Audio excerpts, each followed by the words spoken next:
Okay, Susan. For starting, the honor people's time. Start on time, end on. So you can decide. Is it this? Oh, it is this one. Yes.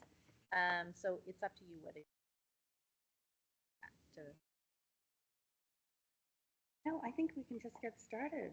Well, I want to welcome everybody this evening. It's so great to see everybody here. And I just want to say October actually kicks off a series of conversations partnered with BSF as well as the PTSA Council. And I just want to introduce myself. My name is Susan Ishiyin, and I am the current president of the Bellevue Schools Foundation. So we want to start off this conversation, well, this important conversation on mental health and well-being. Today's topic is sexual assault awareness and prevention. And let me hop to the next slide here.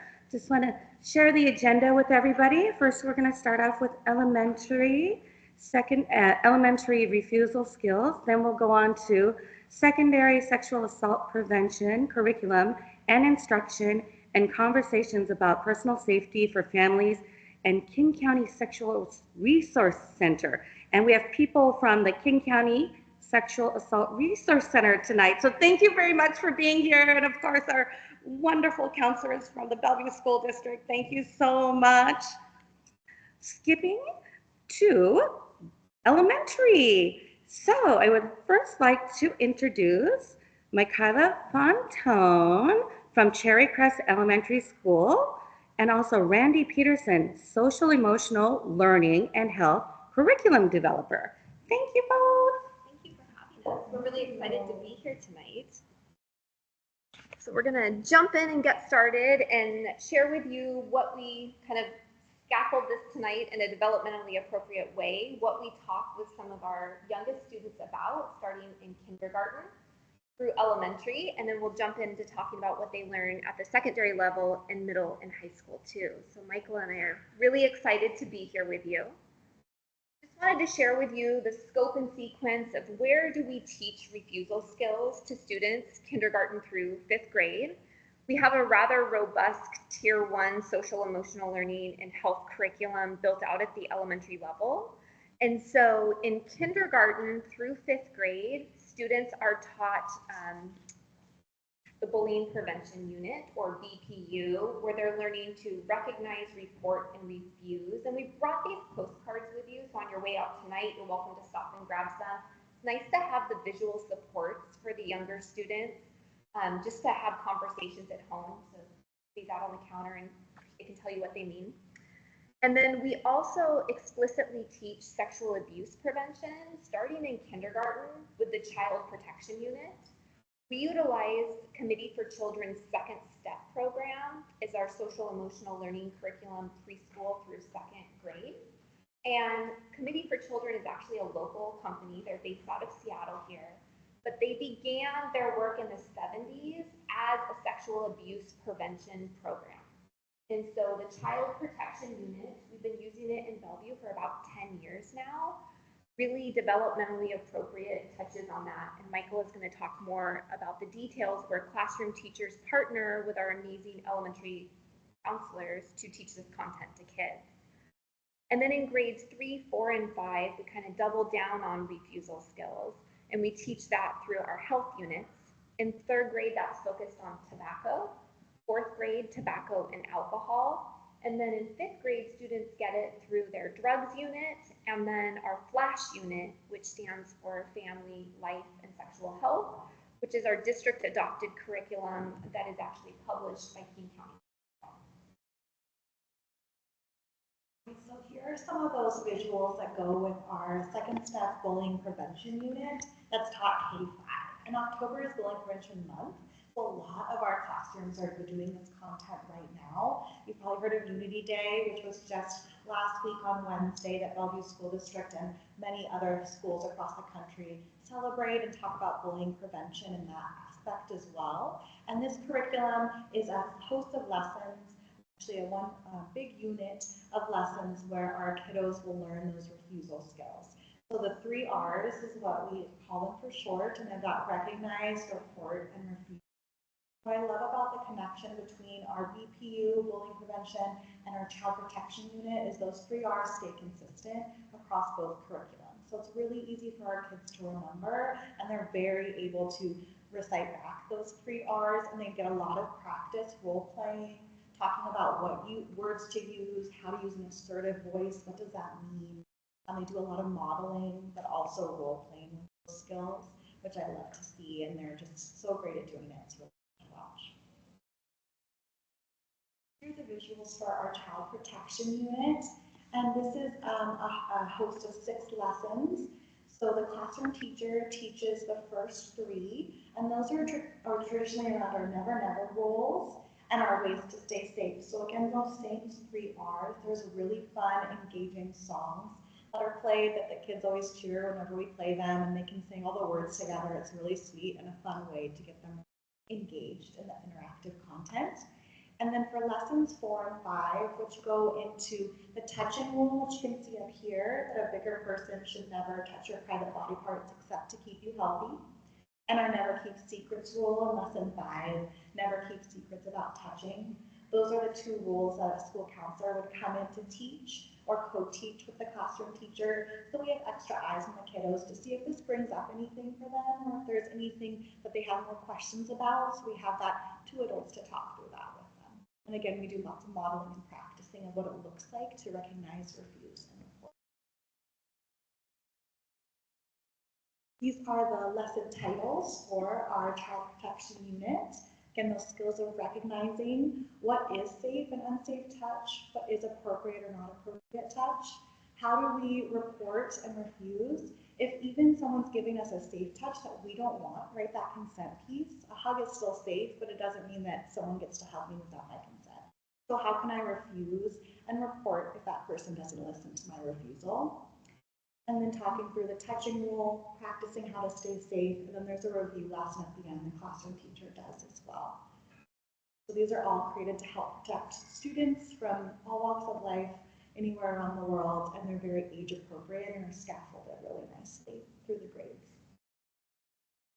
Out on the piece about CPU and BPU, CPU and particularly as a parent myself, I found it really helpful to reinforce those never never rules.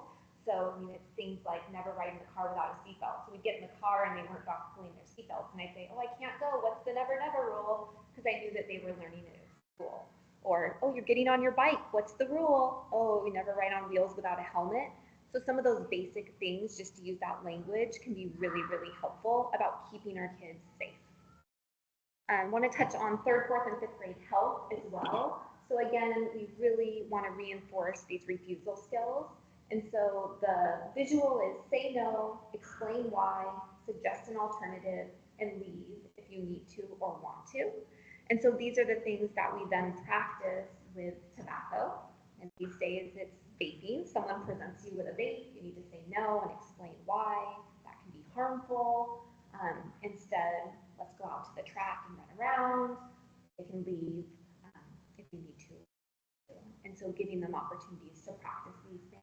We do alcohol and tobacco, but we practice these same strategies in 3rd, 4th, and 5th grade. So they get lots of practice with it. And then in 5th grade, it's developmentally appropriate before they get ready to go to middle school, thinking about that. We do it with a variety of drugs as the topic, but then also the Flash unit has 4 lessons that highlight refusal skills through decision making, consent and bystander skills, how to report sexual abuse, and then not saying no. So students are given opportunities to learn about these in a variety of contexts from kindergarten through 5th grade. And the other piece that comes up is what can we as parents do? Love that comes from Committee for Children, the publishers of our child protection unit, is Hot Chocolate Conversations. And they've dubbed this, and they have a whole website dedicated to this here. And what's really great about this is there are ways to have these conversations with your kids at every age. So this QR code should take you right there. We also printed out copies of the 6-page document here to walk you through it. And what I love is they've dubbed it Hot Chocolate Conversations, and they run a campaign the month of December. And what's great about it is just get together, grab a cup of cocoa, find a comfortable place to sit and have these conversations with your child. And the big piece is we need to be open about having these conversations. We need to have them early, and we need to have them often. We're just talking tonight about the more that we can normalize this topic that many people are uncomfortable with, it's empowering to our students and they're knowing their content. So if you're nervous about having these conversations, I highly recommend that you check this out because it'll provide you with scripts, conversations, and a variety of resources depending on the student's age. Again, big topics here. The takeaways, we're hoping that you take away tonight that we are open and we're having these conversations often. And it's scary, but preventing it doesn't have to be. So the more that we can normalize it, the better. We need to be simple in using these safety tips. They're good for our students in the elementary years all the way through adulthood. We need to know facts and signs of abuse, which thank you for being here tonight and engaging in that learning with us. We need to ask open-ended questions. We need to practice active listening and always leave your child. And I love when I walked in and I saw the stickers there because I believe you. And then again, don't hesitate to check out those hot chocolate conversations resources that are available for you to support you through this. So now we're going to turn it over to our secondary colleagues who are going to talk about what students are learning in high school.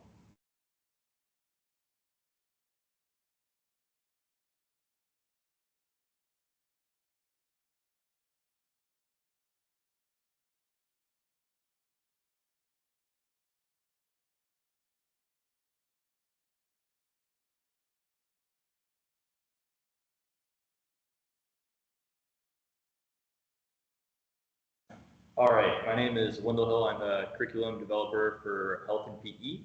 To my right here is Megan Fetter. She is our health instructor at Newport High School. And then to my other right is Lindsay Alvarez, our ITCL for Interlake High School. We're going to be talking about the secondary sexual assault prevention curriculum and instruction. I'm going to start with middle school and 7th grade. In middle school, our students will be exposed to 2 lessons, the first of which is our rules of dating lesson. And the lesson objectives for that is explaining the quantities of a healthy dating relationship, and then collaborating with others to advocate for safe, respectful, and equitable relationships. Our second lesson is saying no, and that is demonstrating, our lesson objective for that is demonstrating effective peer refusal skills to avoid sexual risk behaviors. These are directly from the FLASH curriculum as well that you were seeing at the elementary level. All right, a little bit deeper dive into our rules of dating. The main focus points here are everyone has the right to say who touches their body and how. It is never okay to touch someone else if they don't want you to, or to make them touch you. There are laws about sex that everyone must follow. Permission or agreement is required to engage in all sexual activity. And then rigid ideas about how men and women should act are harmful and limit how people can express themselves. The other unit, or the other lesson that we talk about, centers around the concept that no means no, and that no should always end in a period. We also teach refusal skills, and you saw the steps as well at the elementary level, and that's saying no, explain why, suggesting alternative activity, and leaving if you don't want to. We also preface that by saying sometimes you're going to go from step 1 to step 4 and you'll omit step 2 and 3. And that's important for them to know, okay, because there are situations where that can occur. Examples of our lesson activities include brainstorming common behaviors for each step of dating, discussion centered on appropriate and non-appropriate behaviors, and then active participation in refusal skill scenarios. Then I'm going to turn it over to Megan and talk a little bit more about high school. Yes. How are they learning, or is it in health class, and what ages are they? Yeah, that's a great question. So they're going to get that in 7th grade health. You're welcome.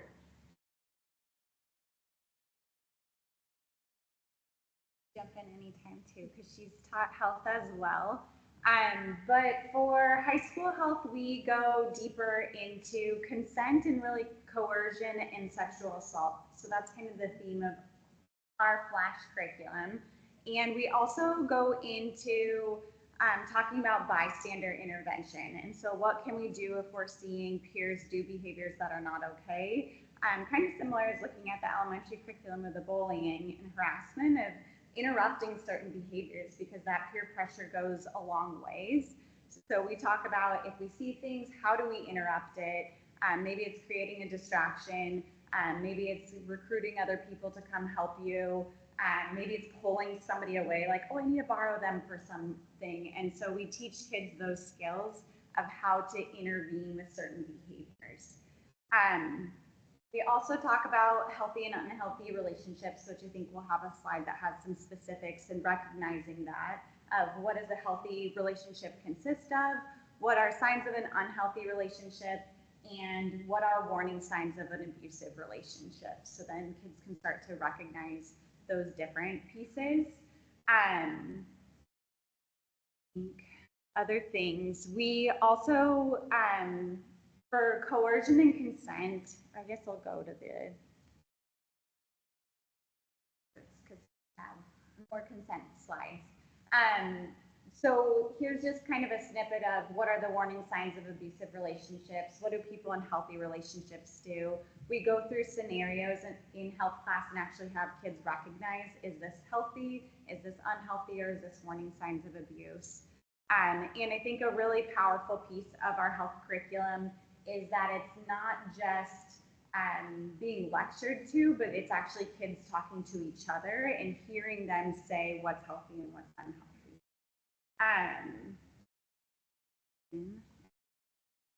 I was just going to say, when we're talking about relationships, we are talking about all relationships. So not assuming that all people will even ever be or want to be in a romantic relationship, that this would work as well with friendships, with acquaintances, family members, and starting those conversations at the high school level. We have some really, really strong conversations that happen when we open it up to that, because sometimes students don't see themselves in that place of a romantic relationship. Another piece that we really highlight is consent and what does consent look like. So we talk about the FRIES acronym. It's freely given, it's reversible at any time, it's informed, people know what they're consenting to, it's enthusiastic, and it's specific. They know what behaviors people are coherent, meaning they're not under the influence of drugs or alcohol. And then the enthusiastic piece we also highlight on, that in healthy relationships, people affirm consent, people are excited, and we talk about how that'd be kind of strange if you were hooking up with somebody and they didn't want to hook up with you, and really normalizing that that's an odd behavior. And I think a big thing that we go into, which high school can be blurry, is that coercion piece, and understanding that if anybody is pressured into a sexual behavior, then that is sexual assault. So if somebody has said no, shown no in some way, and then they are pressured or manipulated or bribed to change that response, then that's absolutely not okay. And a lot of times the students have a lot of questions about alcohol and drug related consent. And so we really work through that. And again, the powerful piece is they hear their peers call it out as odd behavior. Like, why would somebody want to look for someone who's drunk at a party to hook up with? That's weird. And that holds so much more weight than the adults in the room saying that, hearing their peers say those pieces. We also go into the laws and understanding, like, what are the actual laws in Washington State. And we also say that it's important, especially as they go off to college, what are the laws in the state that they're going to be going to? So sometimes we give them those resources to be able to look at it a little bit further, because Washington State, I think, pretty awesome laws that encompass a lot of protections around people. Not every state is that way. And so kind of seeing what is that as they're thinking about colleges to select and where to go to.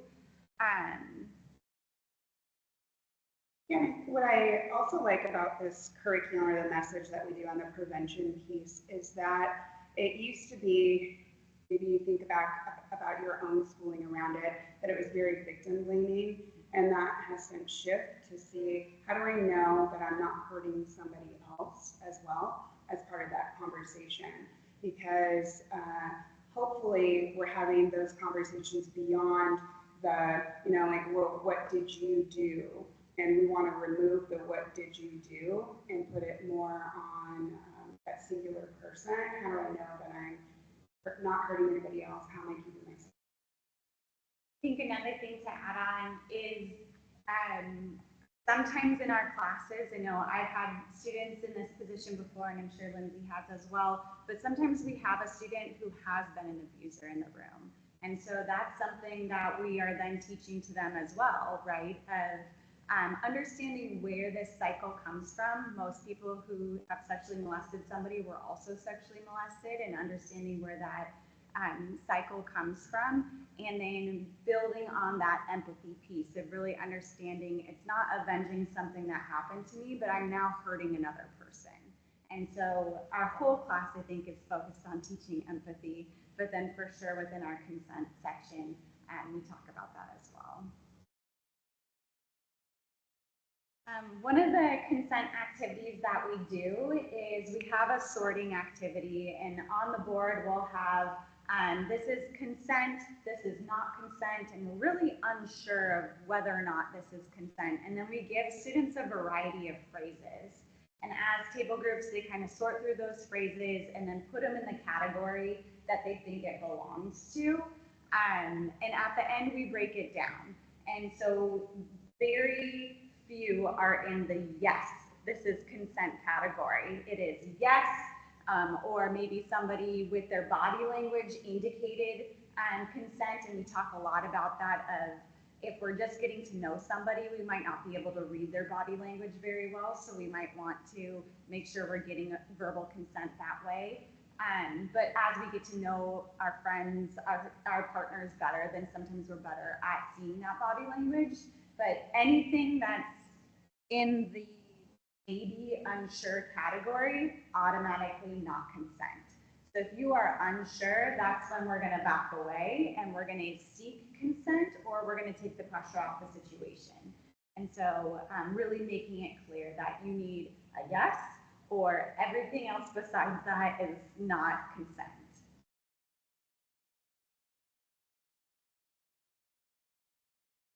We also have special education curriculum, and many of our special education teachers use the ARC of King County, and they have really great curriculum of teaching students about what is very private areas, what is very public areas, and what's kind of in between. Like a public restroom is somewhere where there's some privacy, but that's also a public space, and what behaviors are okay to do in a very private space versus very public or somewhat private. And then there's also diagrams that use proper terms so that people are able to communicate what has happened to their body if somebody were to not listen to them saying no to something, or them for them to be able to have the vocabulary to be able.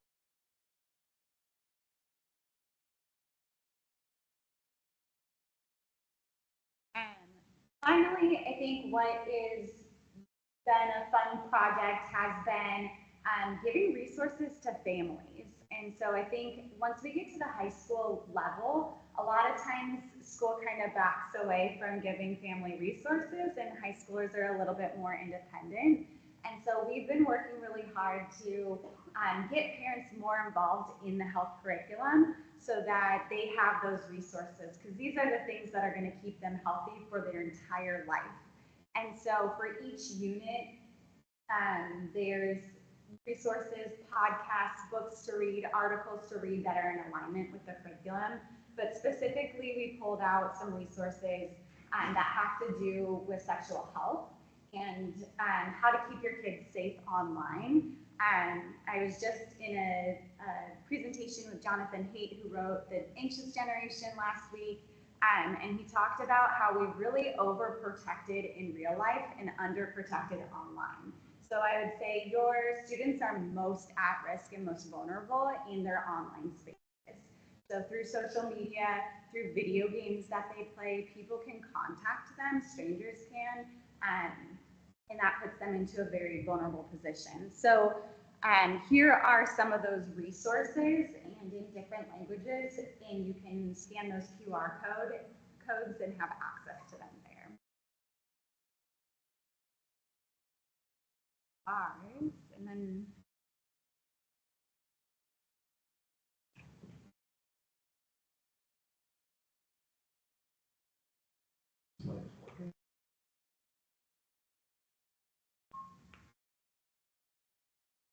I really love hearing all the health teachers talk about the curriculums they're into.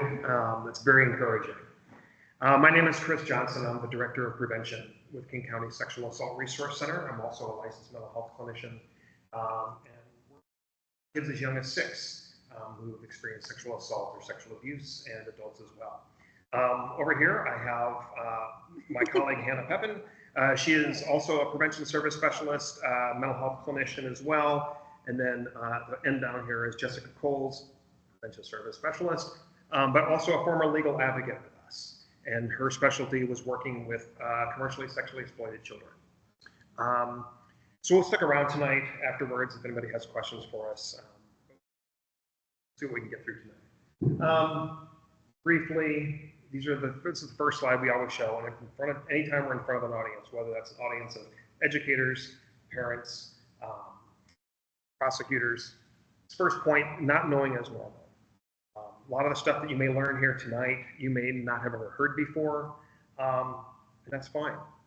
Normally, people don't learn this information until they have to, whether it is a personal experience, professional experience. So it's okay if you don't know this stuff tonight. Ask questions. Communication is always key. Communication is key for sexual assault prevention, both as providers talking to each other, communicating concerns they may have about students or perhaps another peer, but also communication with your family. You're not alone when a situation arises. We have a 24-hour resource line that is available for everyone. It's not just a crisis line. We call it a resource line because it's also for professionals or family members who just have questions. Of course, it's there if something happened and you wanted to make a report or you wanted to get support, you could call that number yourself, or a family member or a loved one you could do that for. But it's also for those teachers, those therapists, those law enforcement officials who may have had a particularly hard shift, a particularly hard case, a particularly hard session. You don't want to carry that home with you. So that number you can call 24/7 and speak to a trained counselor who, some of these folks have 30 years of working this line, that you can come and talk to and say, hey, I've had this experience. I don't really want to tell you my name. I'm anonymous. I don't want to tell you what school I'm teaching at, but this is my experience. And I just kind of want to process this. It's a place to do that. And then take care of yourself too, both as professionals and as families. Oh, great. I was like, that's magic. So 24-hour resource line, I told you about that. This is just sort of a culmination of all of our services here. Legal advocacy, that was the department that Jessica worked in. It's our largest department. We have about 20 legal advocates on staff. They have about 70 cases apiece.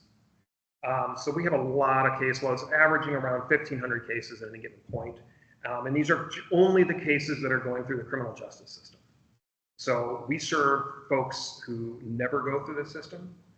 Those are just the people who go through our system. And out of those 1,500, about half of them are children. Prevention education, this is the entire prevention team right here. We work all through King County. We are federally funded for the most part.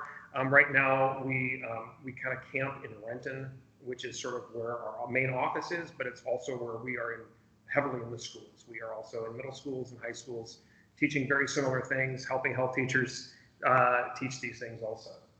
And of course, we also do things with community members and various community organizations and faith communities.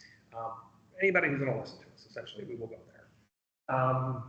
Family services, so we also know that for folks who are going through our services, whether it's legal advocacy, therapy, it's important that the people who are going through that have informed support. So these services are for family members or partners who have a loved one who's going through trauma therapy with us, or is going through the legal advocacy process, and they want to learn how best to support that survivor, that person. So those services are for them. Our trauma-focused therapy, like I said, I was a therapist for a little over 5 years with KSART. We treat kids as young as 6 all the way through end of life. We do trauma-specific therapy, which means it is specific to those, what we call symptoms, that occur as the result of a sexual assault or sexual abuse. So it is actually very effective therapy. It is quick. It is 12 to 20 weeks, and it works. We can talk more about that if you'd like.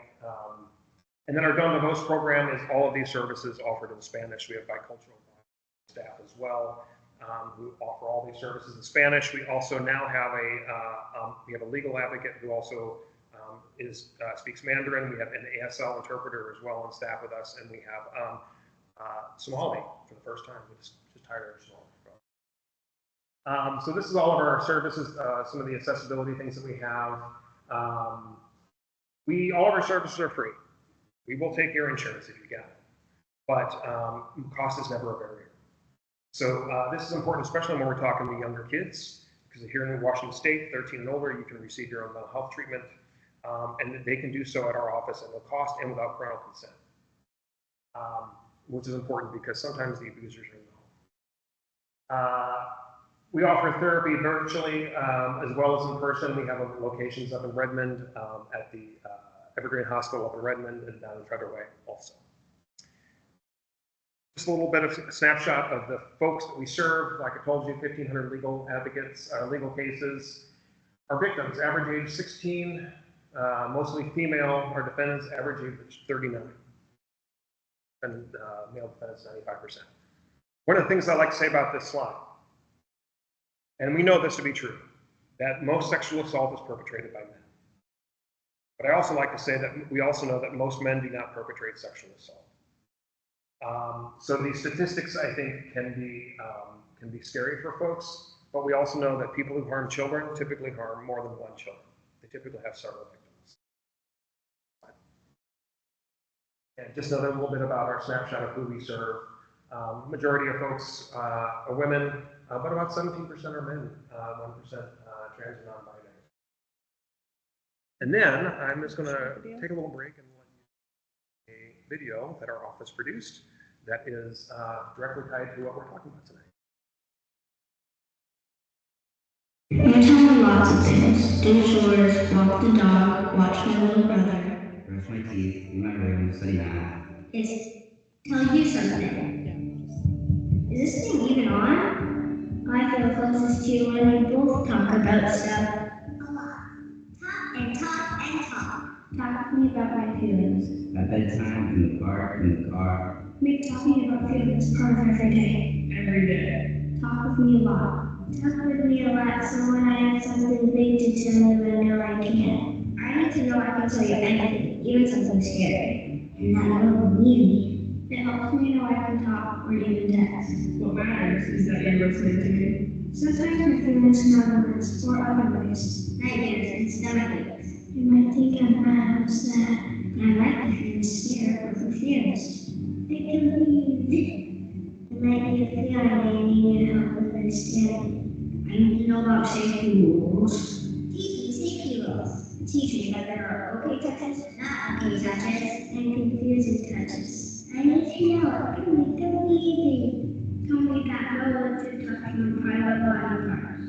Teach me even if you're nervous or uncomfortable. You might not get it the first time. No. What matters is that you're trying. Let me know what to do when someone breaks a safety rule. If someone touches me, I might not tell you right away. Even if you said to tell you right away, just tell me you believe me. When I tell me it's not my fault. Tell me I'm brave and you're proud of me. I make you hear these words over and over. Hell, mother, don't forget what something big happens. Big stuff happens. relaxed. Listen and tell me that you love me. Teach me about feelings and how to express them appropriately. Let me understand feelings stuff. Remember, sometimes I need to talk about problems. So just listen. That may get you in trouble. I need to know it's never too late to tell. Even if someone told me to keep a secret, it's never too late. I need to hear these words over and over. Hey, give us a voice. Give us a voice. Give us a voice. So we know we can speak up. It's good to be loud. It's good to be loud. Speak up. Speak out. Be loud. Be loud. Be loud.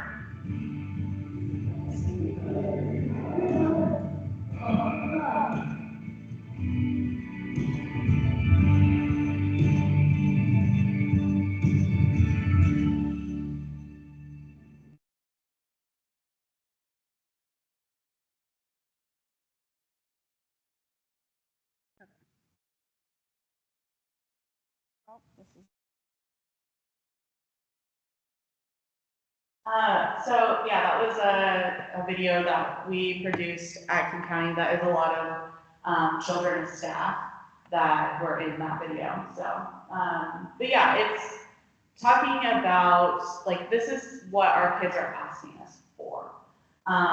It isn't something that you're like, because it can feel, it's not something that they're interested in, it's not something they want to talk about.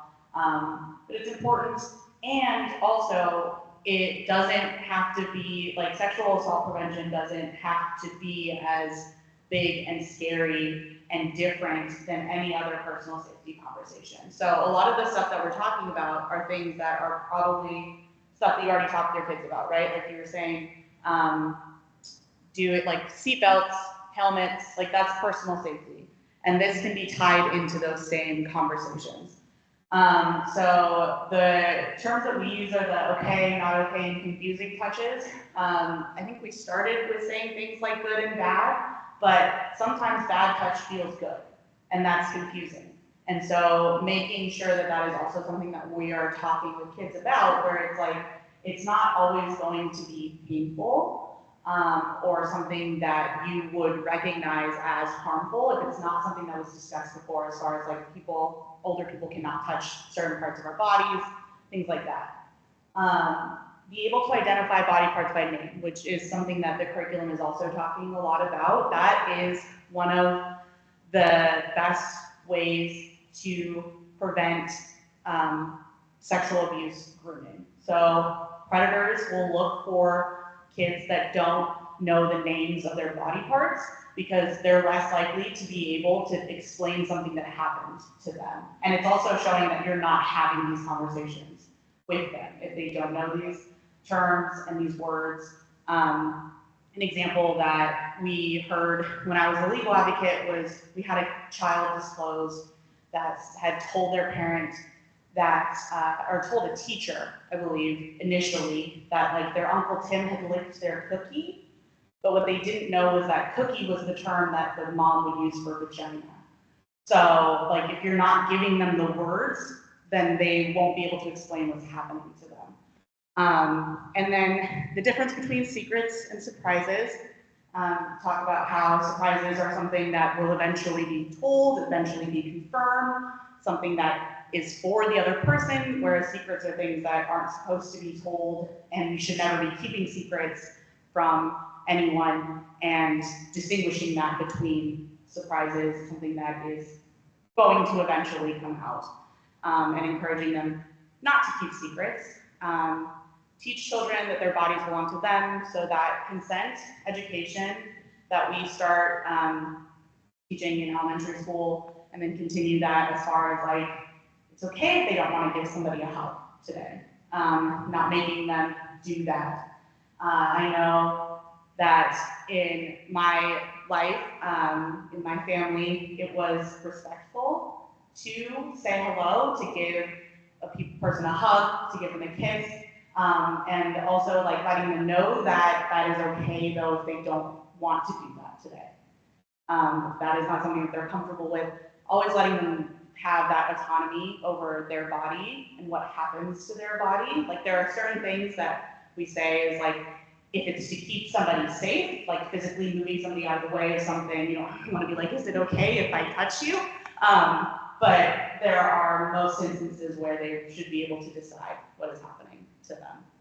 And also an important piece is that this rule of people don't get to touch my private parts extends to strangers as well as people that we know. What we know is that about 8 out of 10 perpetrators are known to the victim. So this is not something that is primarily perpetrated by strangers. And that was always the message that we got, was stranger danger, which is important because those things do happen. They're just not as likely to happen as somebody that they know being the one to hurt them. So letting them know that this also applies to our family, our friends, people that we know are also not allowed to touch us in these certain ways. And a lot of this information is actually in a pamphlet that we created called He Told Me Not to Tell, which was like a groundbreaking thing when it came out. I don't know, Chris, if you want to talk. Yeah, so we have copies of it back there. It was really the first time that child sexual abuse was started to be talked about. It was in the very early 80s. And actually, if any of you remember BJ Honeycutt, I was on MASH. He was the guy who was the spokesperson for this book. Because it was something that was never, it was such a secretive topic that they really felt they needed a celebrity to come out and sort of be the spokesperson for it. So we've watched these old like archived videos since like 1981 where BJ Honeycutt from MASH is out there talking about our book. It's kind of cool. Yeah. Yeah, and we have copies up there too if you don't want to scan the QR code. But that is a big portion of what we teach to younger people, is just the personal safety bit. Like there are certain things that they can be doing and certain conversations that we can be having with parents and with our family about these topics to try and keep them safe. What's also important to remember, and one of the kids kind of touched on it, but just because you tell your child to tell you when something has happened to them doesn't mean that they're going to right away. It doesn't mean that they will fully understand what's happening to them right away, or that they even know how to say it, how to bring it up. It's still like they could still be threatened with if they tell somebody something bad might happen. And there are other ways that they can try to get that information to you, but it may not be directly like, hey, Uncle Jim is sexually abusing me. Like that's probably not what they're gonna tell you. So the best thing that we always say that you can do is lead with curiosity. Just be curious about the things that are going on in your kid's life. Create spaces for them to talk to you about the things that are happening to them.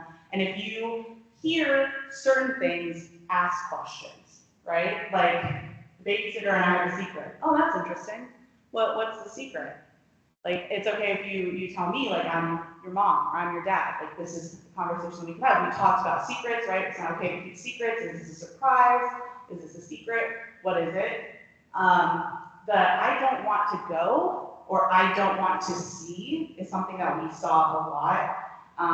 When I was a legal advocate, a large portion of my time was spent talking to parents while their child was being forensically interviewed about what happened to them. And I would always hear the, like, I just don't understand why they didn't tell me sooner. I don't know why they didn't say these things. And if you talk to the kid, they'd be like, I did tell you. I told you. And when you dig a little bit deeper, it was the refusing to go to their house. I don't like them. I don't want to see them. I don't want to go there. I don't want to do that. That was a lot of the stuff that we would hear, and that was what the kid thought was enough to be saying that something was happening.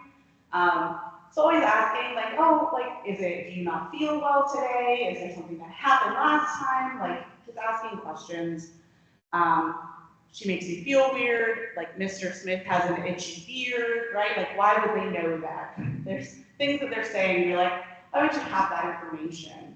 Or like, even Chris gives an example of like, there was a kid that was like, oh yeah, I have a new friend at school. His name is Tim or something, but what the kid didn't say is that Tim was he was the maintenance guy. He was an adult. So it's like, oh, like how old is Tim? Do you know him in your class? Like asking some questions because they might not give you all of that information. And they may not say anything at all. And there are still ways that we can try and pick up on changes in our kids' personalities in the way that they have always done something and suddenly they're not. Changes in eating, sleeping, nightmares, bedwetting, regression. So yeah, any sort of like losing of skills that they had, not being interested in things, withdrawing from their friends, from you, from things that were interesting to them previously. All of the like the sudden unexplained behaviors that you look for when somebody is going through something, even as an adult, right? Like these are things that come up and can be signs that something else is going on. May not be sexual abuse, but something else is going on. So knowing, like recognizing when things change in our kids, what might be causing those changes, and then asking questions, asking non-judgmental, non-confrontational questions too, because the biggest thing that's gonna shut a kid up is if they think they're gonna get in trouble for any of these things. And so, like, making it a normal conversation to have, and it's not like a super serious, like, I'm gonna sit you down and we're gonna have to talk about this thing right now. But like, making it something that is ongoing, something that they're always feeling comfortable being able to talk about, and then just recognizing when and if things change with kids. Hey everybody, I get to talk about pornography. So I'm going to move into talking a little bit more about kind of how we talk to older students, high school students, maybe 8th grade into and through high school. And a lot of what we talk about, similarly again to y'all's curriculum, is online and online spaces, because unfortunately so much of this is happening online now. So really glad that so many schools are talking about this and are welcoming us to talk about this too, because it's happening in a variety of different ways. So we talk about media literacy, we talk about sextortion, we talk about a variety of different things when it comes to staying as safe as you can online. Jonathan Haidt's book is great, right? And I do really like that point that he makes about needing to be almost even more supervisory, almost having even more oversight in online spaces, when that's not the knee-jerk reaction. It's like, oh, they're on their iPad, they're totally fine. They're physically safe right now, I can see them, right? But what's happening on that screen? Who are they talking to? What are they sharing? What pictures are they taking, or what pictures are being sent to them? Jessica and I start talking actually about the law depictions of a minor engaged in sexually explicit conduct in 8th grade. And we frame that in a conversation about sexting and just the fact that, right, like it may seem like everybody's doing it. It might seem like it's not a huge deal. And unfortunately, it can cause a lot of harm and can lead to a lot of really scary situations. So the other piece of that, as you can see up here, is also talking about pornography. And we rope that into, or tie that into, conversations that we have about media literacy. I mean, we start talking about media literacy probably in 6th grade, right? And showing clips and talking about how difficult it is to find examples of true consent in anything we watch ever. If any of you have any, Please tell us. Please share them with us. We always encourage students to send them our way, because it's a lot easier to find examples where people don't ask for consent and force themselves onto other people or pressure somebody to do something that they don't want to do. And luckily, most of the time, the students can recognize that, which has been really great. Sleeping Beauty, 6th graders know that is not consent immediately. But so we start with media literacy, and then once we get into high schools, we also bring in pornography and understanding and recognizing, right, that it is entertainment that is meant for adults. And it is not meant to be a tool, an educational tool, as a way to teach people how to have sex. There are some scary trends happening when it comes to violent sexual assaults. Correlation, not causation, we know. However, we do know that there is so much access to all of this stuff anytime, no matter what device you're on. I mean, I was in high school, we barely had laptops at that point, and I accidentally typed something in wrong, I remember, and I was on a porn website. Yeah. So I was an accident on a school laptop 12 years ago, right? So it's just like, it's easy to get on, Yeah. it's easy to do, and even if students aren't accessing it themselves, as you can see up here, almost 3/4 of teens under the age of 17 or 17 and under have viewed pornography. So that's a really high statistic, right? And that doesn't mean that those students themselves sought it out. That could mean someone sent it to them. That could mean they accidentally stumbled upon it, like I lovingly did, and immediately closed. But that's a high number. Yeah. That's a high percentage of students.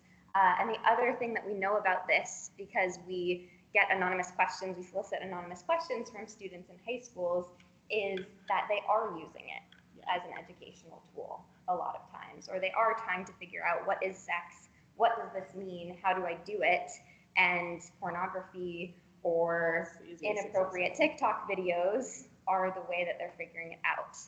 Not all the time, but a lot of the time. And this was one of the questions actually that we got from a 9th grade student a month or so ago when we were in a health class. And they asked, if I can't learn about sex through porn, how am I supposed to learn about sex? And I'm guessing they were not the only one who was wondering that in that room either after we talked about it. So Jessica and I are going to go back. We're going to answer this question. And it really does encourage us all, right, as parents, as guardians, as safe adults in kids' lives, to have conversations about sex in a way that is educational and does answer questions non-judgmentally, so that they aren't going and watching porn and trying things that could really lead to hurting somebody and not knowing kind of what's going on or how to do it. Because again, it often depicts unhealthy relationships, unrealistic sex, unrealistic standards for bodies, just all sorts of stuff that kids don't need to be trying to embody, right? And then just to add in a couple more points more generally about online spaces too, Jessica was talking about this, you all talk about this all the time, like leading with that curiosity is so helpful, especially in online spaces, because like we own this with the students, we don't know either. I don't know Like what they're talking we're trying about to half the learn time. how to use online spaces appropriately and well, in a healthy way, with boundaries just like they are. So that can be a really great way to start a conversation with a student. Like, what boundaries, these are the boundaries I'm using with my phone this week. What boundaries are you using with your phone this week? I know the students all pass out practically in class when I tell them that I leave my phone out of my room overnight and I use an alarm clock to wake me up in the morning, and they all lose They their look at minds. Hannah like she's an alien. But that's a boundary that I share, and it is a way to start the conversation of like, that's my boundary, what's yours? Because it is super duper important to have those boundaries online, to talk about the people that we're following, not in a way that monitors it, but just in a way that starts a conversation so that you can say, oh, I follow this person and I like when they post about baseball, you know, or something that you can connect with them about. So again, these are just a couple of questions, ways to let them be the experts, because in a lot of ways, when it comes to online spaces, they are. Yeah. They know more than we do about a lot of these things. So if there are any moments where you can let them teach you, let them. And they would love to most of the time. Too. Yeah. Yeah, just the like point about the if I can't learn about sex through porn, how am I supposed to learn about sex? Something that Hannah and I talk about and struggle with a lot is when we talk about sex, a lot of it has to do with violence and the way that sex is not supposed to happen. There's not a lot of conversations about what it is supposed to look like. And so like that is what they end up trying to seek out, and then they're just met with more violence. And if that's what they think is supposed to look like, then that's what they're gonna emulate. So it's also important to talk about like, what does healthy sex in a relationship look like? Not just all the negatives all the time, because that can be kind of difficult, and then it's just kind of like a bad thing when it's not supposed to be. Yeah, and like the more the air comes out of it. Yeah. You know, like I've now talked about pornography in front of enough So many people times. that it's a little bit easier. So the more times you can talk about it, the easier it'll be. This is a quote that we got when we were taking a survey from some students to create a kind of conversation template for parents. As you see, they said, we heard from many young people, including those who had been estranged from their family, that they thought learning about sex and safety from family is the best way to get important information, even if it was not their experience. So those who did not have that experience wished that they had, and wished that they had somebody who they were close with, who they trusted, who could talk to them about these things. So how can we do that, right? I know you've heard a lot of kind of advice and a lot of really important points, and it's not always the thing to start. It's not always the easiest conversation to jump into. We always like to say, like, practice ahead of time. If there are any scary things that you're worried that your kid might say, think about that and prepare for it as best you can. Because inevitably they might say something that you don't want to hear. I always encourage taking deep breaths in those moments, right, before responding. But also thinking about your intentions. We talk a lot about our why. What is your why in this conversation if you're the one who's starting it? Most often kids are not going to come to you to start these conversations. Most often you need to go to them to ask, whether it is just about online spaces or whether it is about pornography or sexual assault or sexual abuse. They're probably not going to bring it up. So what are your intentions? How can you start this conversation from a place that you feel at least somewhat comfortable and able to support them, depending on what they're going to say. So again, these are just a couple of questions for us all to think about as we're jumping into these conversations. What are your values around these conversations? What are your hopes for communicating with them? As Jessica said, right, like, what can you say if you say something like, you can talk to me about anything? Can they? Yeah. And how do they know that? So checking in with them more than once. At the end, right, it also says, how can you restate these intentions? So just like those little kids said, tell me over and over and over, right? I need to hear this more than once. I also need this conversation to happen more than once so that I know it wasn't just a check the box. We talked about sex, we're done now. Things are gonna happen and things can change, and it's important to always check back in. So we encourage that. And again, these are just some kind of jumping off points and starting things for us. All right, and then we're doing well on time, nice. These are a couple resources that we like. You all use some of these too, which is awesome. So we love Common Sense Media. I know that that's what some of your curriculum has too. Love is Respect, great for healthy, unhealthy, abusive relationship things. Take It Down. I want to highlight this resource for you all too. This is connected to the National Center for Missing and Exploited Children. So this is a resource for folks who have either themselves uploaded nude or naked images or videos online or have non-consensually had those images uploaded of them. This is a resource to get those taken down. For people who are 18 and under, we share this, again, starting in 8th grade with students. We have had students take pictures of this in 8th grade, and it's a really great resource because we also know that when something is uploaded online, you lose control of it, and you have no idea where it goes. So this resource is for folks to figure out where that was uploaded to, and the website helps them get it taken down.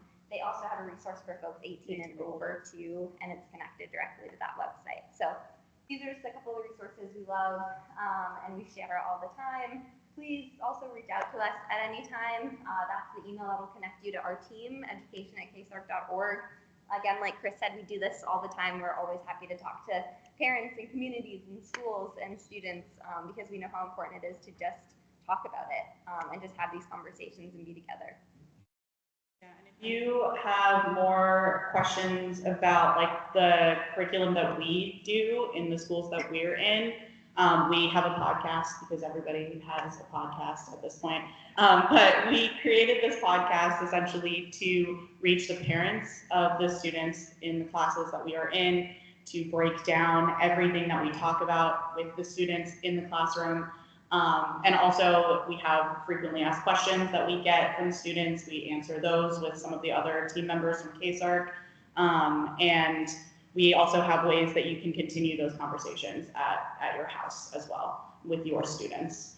And it's on Spotify, Apple Music. There's also a QR code on Bayard's table with all of our other supplies as well if you want to scan it on the way out too. Yeah, thank you. Also, thanks so much for Yes, having us. thank you. So glad to be here. So thank you. Oh, I am.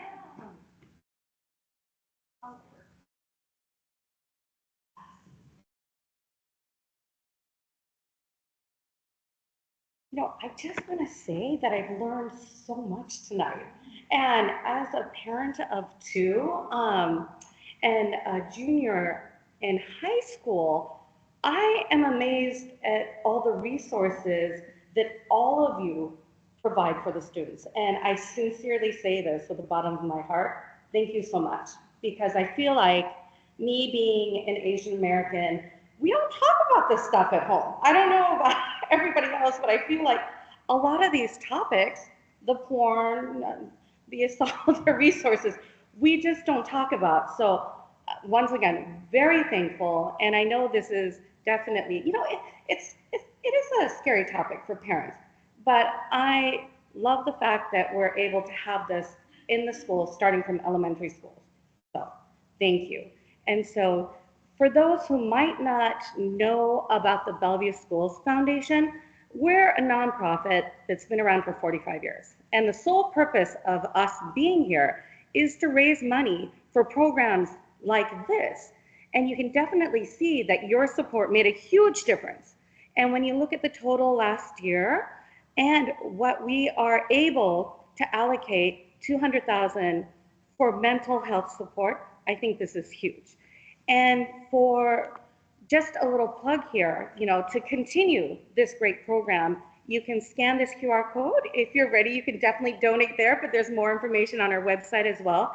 And I wanted to actually ask Deb to come up here because we have a wonderful monthly giving program that Deb is the genius behind. So I want to pass this over to Deb.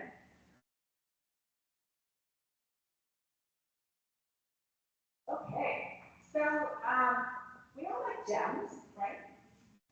Okay, well, we have something called the Gem Club now. This is specifically designed for community members. So everybody in this room, I'm talking to you, I'm talking to all of you. You can be staff, you can be a family.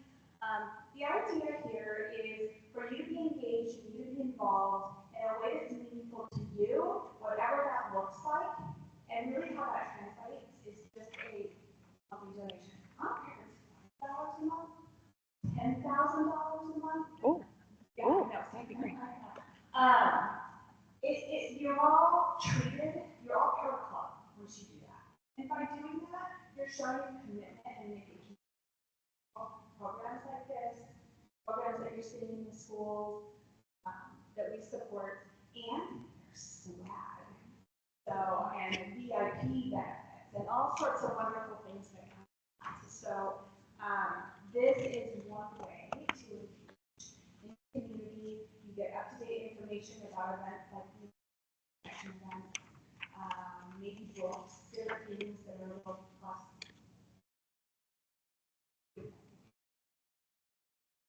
Oh, yes, Okay, great. and another program that this is a part of Education Connection. This is a lovely partnership with the State Council and the Bellevue Schools Foundation. And tonight's event was also a partnership with the department of the Bellevue School District. This is the next event coming up. This is super exciting. We've heard many mentions of the anxious generation. Last week, we had our very first webinar, which is also a parent Education Connections program in partnership with Parent Map, that's a mouthful, with Jonathan Haidt and the anxious generation. But this time, Dr. Aramaki is joining us in community to dig deeper. We also have talking about with the webinar. This is a really special service that is brought to this community. It's normally $120 for a household to sign up for this, but there's a code there that, again, in partnership with the Bellevue TSA Council, we have bringing to our community. And hot off the presses, literally, we just printed these tonight. This is the next one of these that is in partnership with the counseling department. And it's called Parenting is Hard, Strategies for the Journey. And this is going to be a look deeper into the different MHAT services that are within the buildings for our students, elementary and secondary. And then we are partnering with PEPS, which is a community organization, to talk more about the resources in the community, just what's happening. Support for parents, so it's caring for the